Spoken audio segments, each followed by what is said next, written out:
Hello दोस्तों, नमस्कार। आज हम बात करेंगे भारतीय राज्य व्यवस्था और भारतीय संविधान क्या एक ही है कि दोनों में कुछ अंतर होता है। साथ साथ इस बात पर भी चर्चा करेंगे कि शासन क्या है और प्रशासन क्या है। जहां तक सिलेबस का प्रश्न है, आपका सिलेबस भारतीय राज्य व्यवस्था के नाम से है, जबकि हम पढ़ते क्या है? भारतीय संविधान। क्यों हम इसे ही पढ़ते हैं? क्योंकि अधिकांश क्वेश्चन यहीं से आते हैं।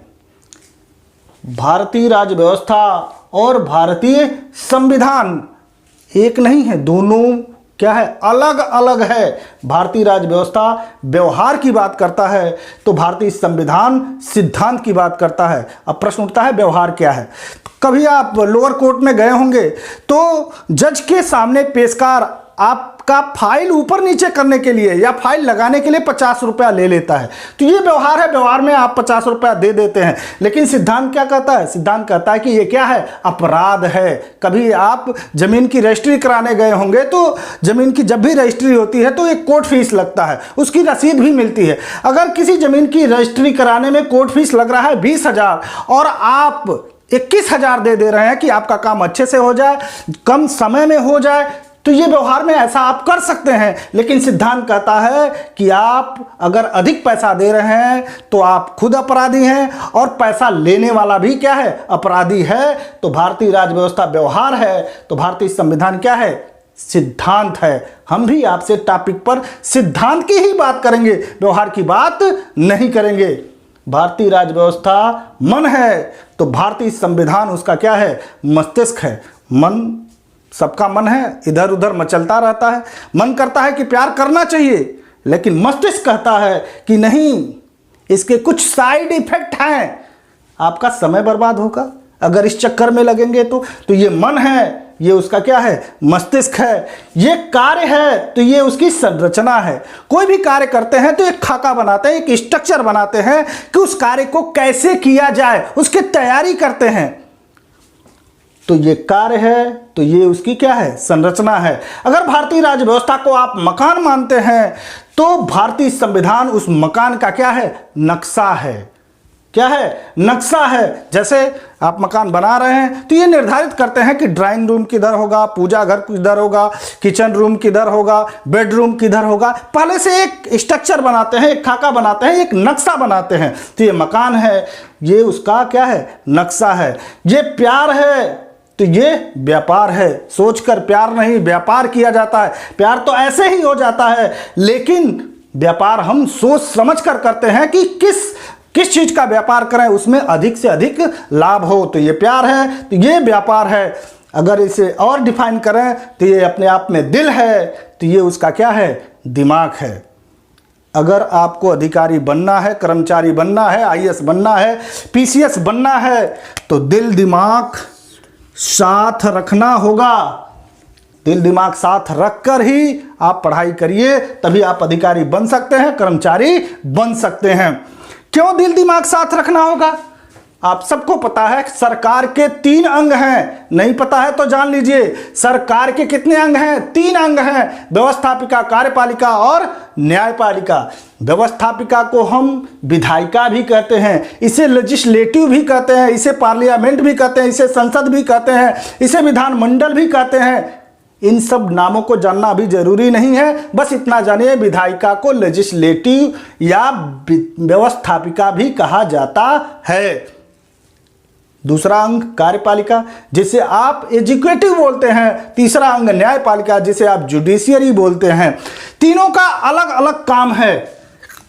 विधायिका का काम है क्या? नियम बनाना, कानून बनाना, लॉ बनाना, विधि बनाना, सब बात एक ही है। विधायिका का काम है नियम बनाना, कार्यपालिका का काम है उसे लागू करना। क्या?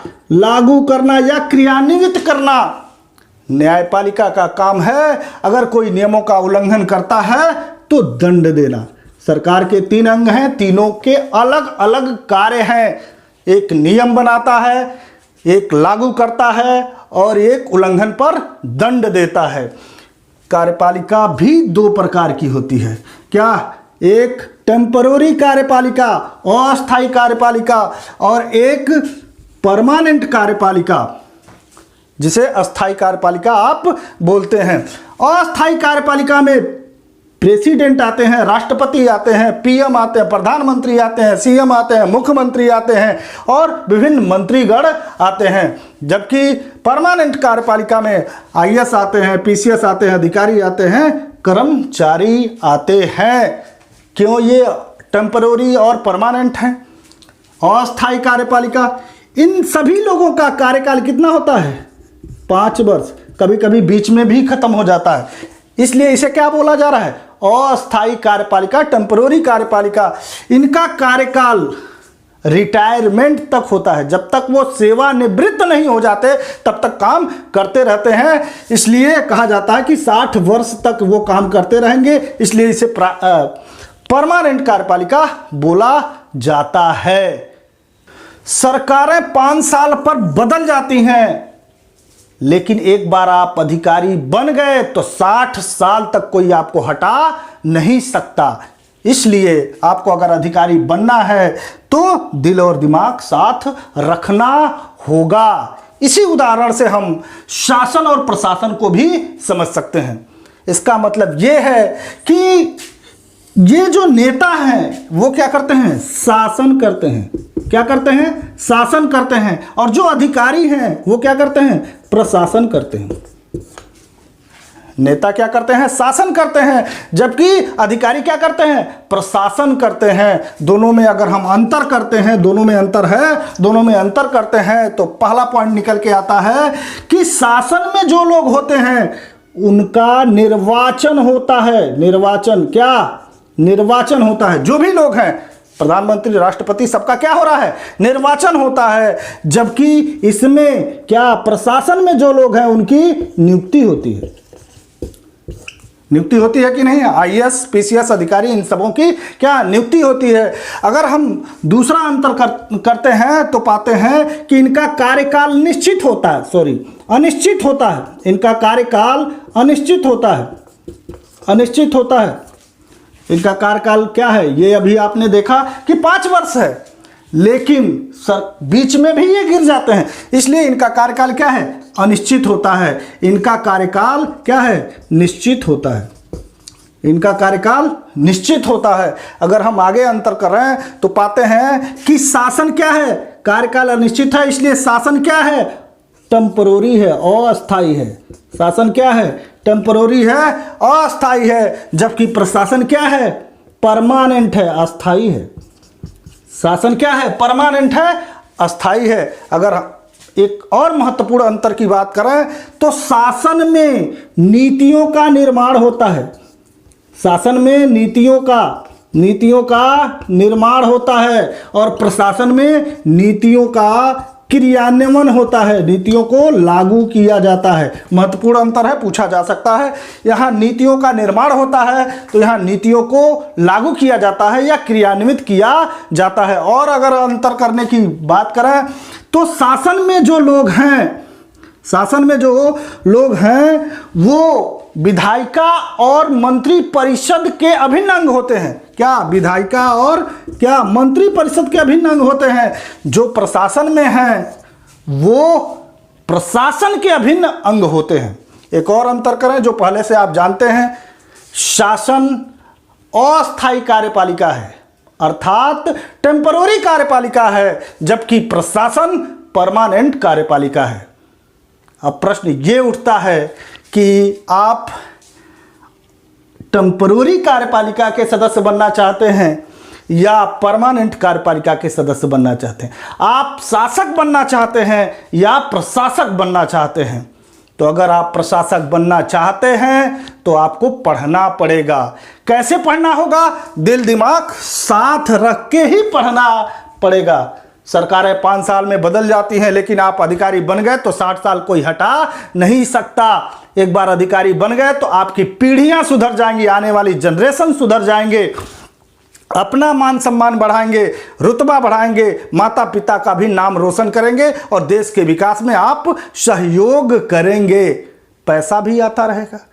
सोचिए, एक जिले का डीएम, उसके हस्ताक्षर से एक साल में कितना पैसा इधर उधर होता है, आप सोच नहीं सकते।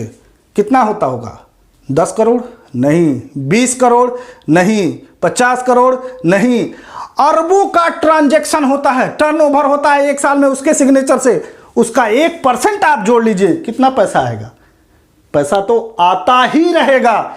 साथ साथ कुछ लोग इसलिए पढ़ते हैं कि हम अधिकारी बन जाएं, कर्मचारी बन जाएं, अच्छी शादी हो जाए, अच्छे परिवार में शादी हो जाए, तो ये भी एक समस्या है, शादी की भी एक समस्या है, क्योंकि सेक्स जो रेशियो है 943 प्रति 1000 पर है, प्रति क्या है 1000 पे है, और कई लोग तो कई रखे हुए हैं, तो एक समस्या है।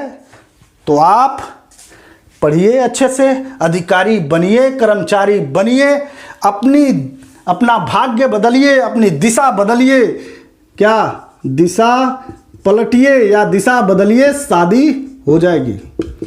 दिशा का उल्टा ही क्या है? शादी है।